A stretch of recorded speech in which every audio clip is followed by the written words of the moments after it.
Donc ce qu'on comprend, c'est que la CSRD, c'est vraiment très normé, que le périmètre est plus important et ça concerne beaucoup plus d'entreprises. Est-ce que j'ai suffisamment de résilience ? La Voix des experts, le podcast pour comprendre et agir.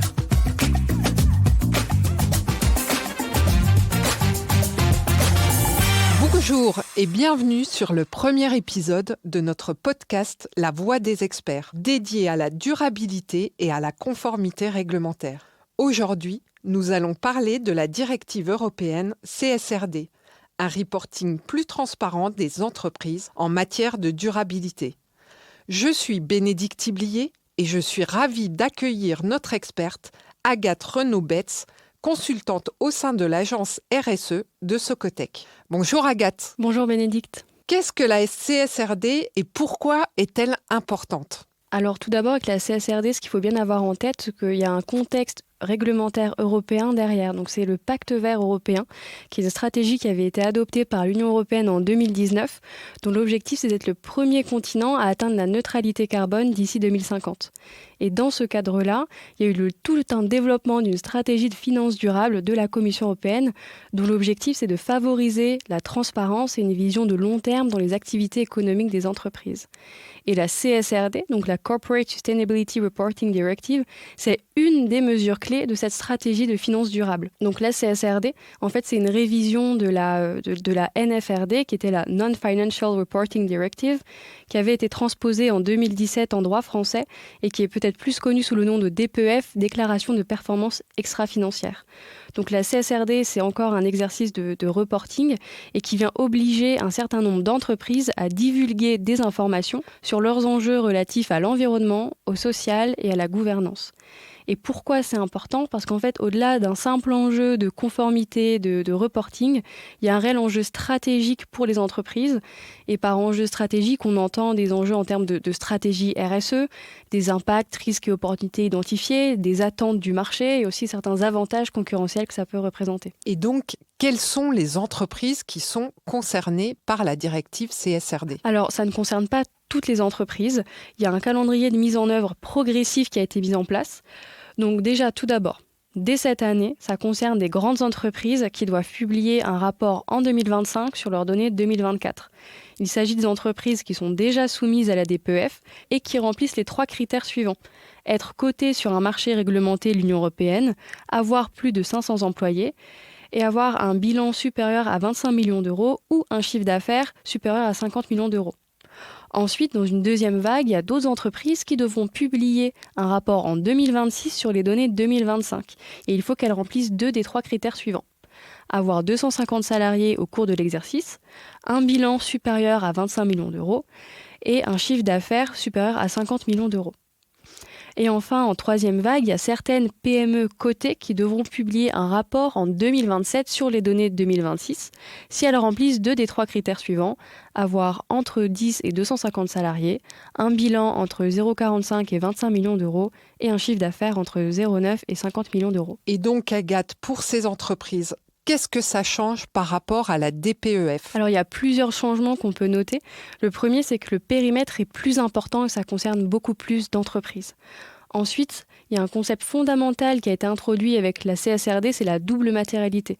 Et la double matérialité, qu'est-ce que c'est ? Ça vient permettre aux entreprises de définir des enjeux pertinents ou matériels, soit parce que l'entreprise a un fort impact sur ces enjeux sociaux, environnementaux ou de gouvernance, ou alors si ces enjeux sociaux, environnementaux, de gouvernance ont un impact financier fort sur l'entreprise. Donc c'est vraiment cette dualité, ces 2 facettes à prendre en compte dans la double matérialité.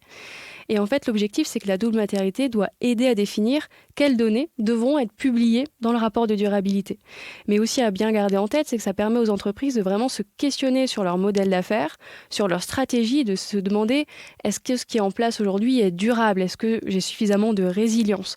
Par exemple, si vous êtes un parfumeur et que vous utilisez une essence de rose très spécifique dans un endroit dans un pays très précis, est-ce que si demain, pour certaines raisons environnementales ou autres, cette essence de rose n'est plus disponible, quels sont les risques pour vous ? Quelle est votre résilience et comment est-ce que vous êtes préparé ? Comment vous pouvez y répondre ?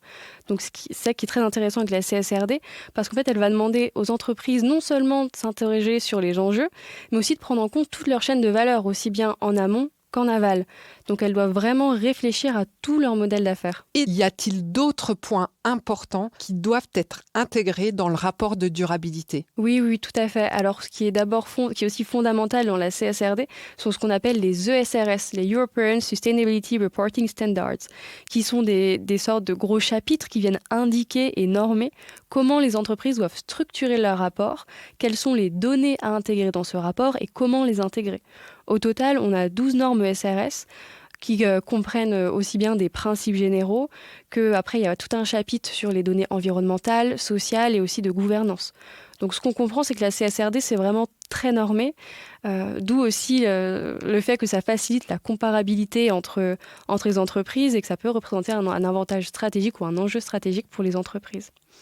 Ensuite, un autre point saillant de la CSRD, c'est le lien très fort qu'il y a avec le reporting financier. Ce n'était pas le cas avec la DPEF, parce que dans la CSRD, on inclut notamment le reporting de taxonomie verte européenne. Donc la taxonomie verte européenne, qu'est-ce que c'est ? Ça demande aux entreprises de venir publier 3 indicateurs financiers, chiffre d'affaires, OPEX, CAPEX, en lien avec leurs activités durables. Et ces données-là, ces 3 KPIs, ils doivent apparaître dans le rapport de durabilité. Et le dernier point différenciant avec la DPEF, c'est ce côté audit. Donc le rapport de durabilité doit être audité chaque année par un auditeur externe qui est habilité par la Haute Autorité de l'Audit en France. Et donc justement, pour rédiger ce rapport de durabilité, comment Socotec peut accompagner les entreprises ? Alors, chez Socotec, on peut accompagner les entreprises de 2 manières bien distinctes et à vraiment prendre en considération l'une séparée de l'autre. C'est que tout d'abord, nous, on offre un service d'accompagnement de A à Z, de mise en conformité CSRD. C'est-à-dire que de la double matérialité à l'identification des impacts, risques, opportunités jusqu'à la rédaction du rapport, on accompagne nos clients. Ensuite, la deuxième possibilité, c'est nous, chez Socotec, on est un organisme tiers indépendant et on est accrédité selon la norme 17029 par le COFRAC pour la vérification d'informations de durabilité. Donc on a aussi la possibilité de faire des audits de durabilité pour les entreprises. Mais bien sûr, on ne peut pas faire ces 2 activités-là chez les mêmes clients.